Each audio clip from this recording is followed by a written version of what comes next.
வணக்கம் நண்பர்களே. ரூபாய் 1,00,000 உதவித்தொகை கிடைக்கும். நீங்கள் கேள்விப்படாத தமிழ்நாடு அரசின் திட்டங்கள் பற்றி தான் இந்த வீடியோவில் நம்ம பார்க்க போகிறோம். அதுக்கு முன்னாடி நம்ம சேனலை இது வரைக்கும் சப்ஸ்கிரைப் பண்ணலன்னா சப்ஸ்கிரைப் பண்ணிக்கோங்க.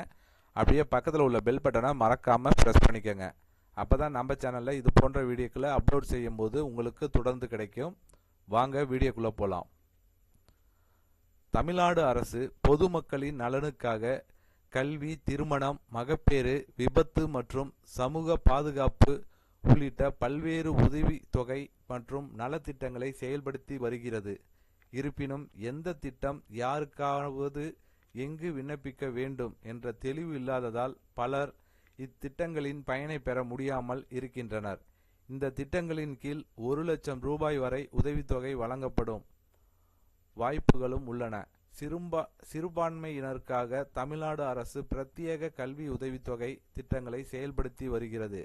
கிராமப்புறங்களில் உள்ள அரசு உதவி பெறும் மற்றும் பகுதி அரசு உதவி பெறும் பள்ளிகளில் 3ஆம் வகுப்பு முதல் 6ஆம் வகுப்பு வரை பயிலும் சிறுபான்மையினர் மாணவியர்கள் பெற்றோர் அல்லது பாதுகாவலின் ஆண்டு வருமானம் ரூபாய் 1,00,000க்கு மிகாமல் இருந்தால் இத்திட்டத்தின் கீழ் பயன்பெறலாம். 3ஆம் வகுப்பு முதல் 5ஆம் வகுப்பு வரை பயிலும் மாணவியர்களுக்கு ஆண்டுக்கு ரூபாய் 500 மற்றும் 6ஆம் வகுப்பு மாணவியர்களுக்கு ஆண்டுக்கு ரூபாய் 1000 ஊக்கத்தொகை வழங்கப்படுகிறது.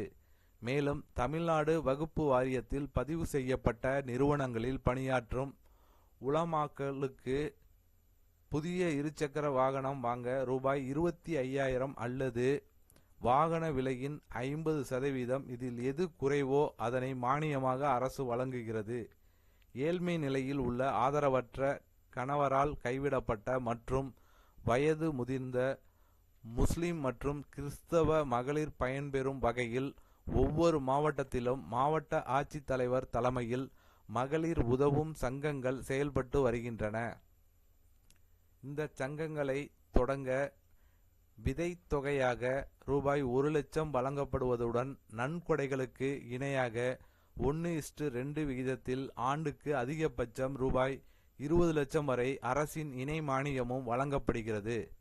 தமிழ்நாட்டில் உள்ள பள்ளிவாசல்கள், தர்காக்கள், அடக்கஸ்தலங்கள், மதராஸ்கள் மற்றும் முஸ்லிம் அனாதை இல்லங்களில் பணியாற்றும் ஆலிம்கள், பேஷ் இமாம்கள், அரபி ஆசிரியர்கள், மோதினார்கள், பிலால்கள் உள்ளிட்ட பணியாளர்களின் நலனுக்காக 2009ஆம் ஆண்டு உலமாக்கல் மற்றும் இதர பணியாளர்கள் நல வாரியம் உருவாக்கப்பட்டு செயல்பட்டு வருகிறது.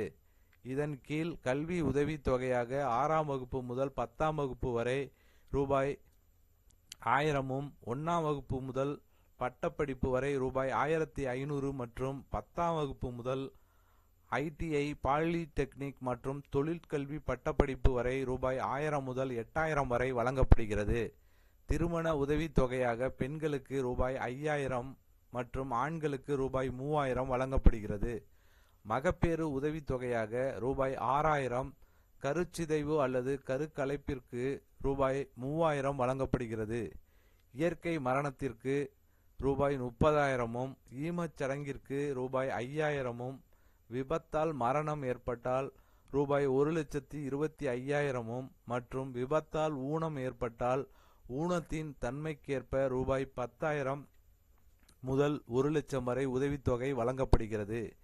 இதர உதவிகளாக மூக்கு கண்ணாடி செலவுக்காக ரூபாய் 750 திரும்ப வழங்கப்படுவதுடன் முதியோர் ஓய்வூதியமாக மாதந்தோறும் ரூபாய் 1,200 வழங்கப்படுகிறது. இந்த திட்டங்கள் குறித்து இதுவரை அறியாதவர்கள் தங்களுக்கு தகுதி இருப்பின் உடனடியாக விண்ணப்பித்து பயன்பெற வேண்டும். தகவல் தெரிந்தவர்கள் தேவைப்படுபவர்களுக்கு இதை பகிர்ந்து விழிப்புணர்வு ஏற்படுத்த வேண்டும். தமிழ்நாடு அரசு அனைத்து தரப்பு மக்களுக்கும் பல்வேறு நலத்திட்டங்களை செயல்படுத்தி வருவதால் அவற்றை சரியாக பயன்படுத்திக் கொள்வது பொதுமக்களான நமது பொறுப்பாகும். இந்த தகவல் உங்களுக்கு பயனுள்ளதாக இருக்கும்னு நினைக்கிறேன். இந்த தகவல் உங்களுக்கு பிடித்திருந்தால் லைக் பண்ணுங்க, உங்கள் உறவினர்கள் நண்பர்களுக்கு ஷேர் பண்ணுங்க. மீண்டும் இது போன்று வேற ஒரு வீடியோவில் சந்திப்போம்.